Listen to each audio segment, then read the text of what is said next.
Hi, my name is Hafiz. I'm working at the Employees Provident Fund of Malaysia, the largest pension fund in the country.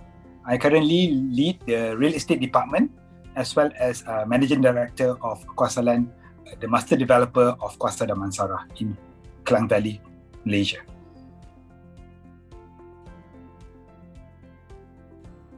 I started as investment analyst at Telekom Malaysia for 5 years. As an investment analyst, I focus on reviewing investment proposals to acquire opportunities outside Malaysia. After 5 years in Telekom Malaysia, I felt that I don't really understand how company works beyond the financial model. As an investment analyst, financial model is everything to us. So I've decided to join one of the big four, PwC, in their Kuala Lumpur office, focusing on financial services. After 3 years, I managed to secure a placement with the PwC office in London. In London, I was exposed to a more sophisticated financial markets, but also a different way of working, where the approach is slightly different. During my time there, the then CIO of EPF offered me a position as head of private equity at the EPF. After 2 or 3 years, the management of EPF decided to merge the private equity space or real asset class with the real estate asset class.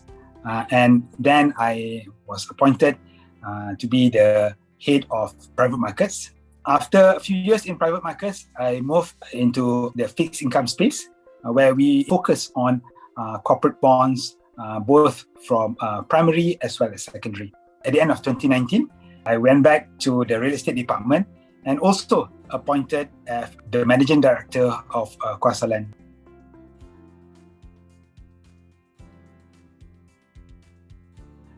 I would say the CFA program have given me a wide experience in the investment space. As head of one of the asset classes at the EPF, I also sit at the Management Investment Committee of the EPF, where we discuss all investment proposals that the respective asset classes are considering.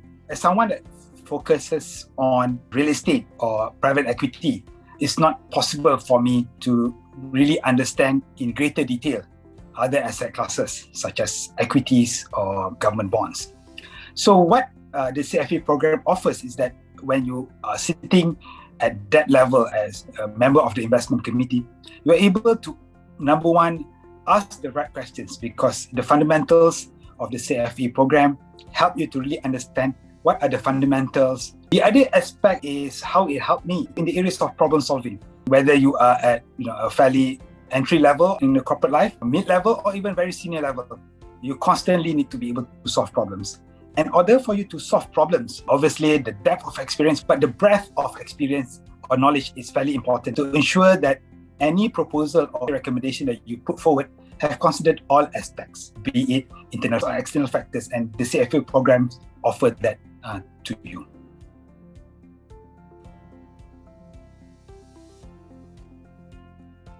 First of all, the reason I pursued the CFA charter or designation is actually to move into asset management.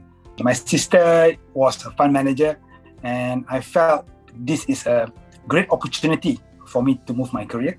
Fairly unique in a way, because as an asset manager, people or the public actually trust you with their sweat and tears. So how ACCA and the CFA designation differs would be in 2 ways.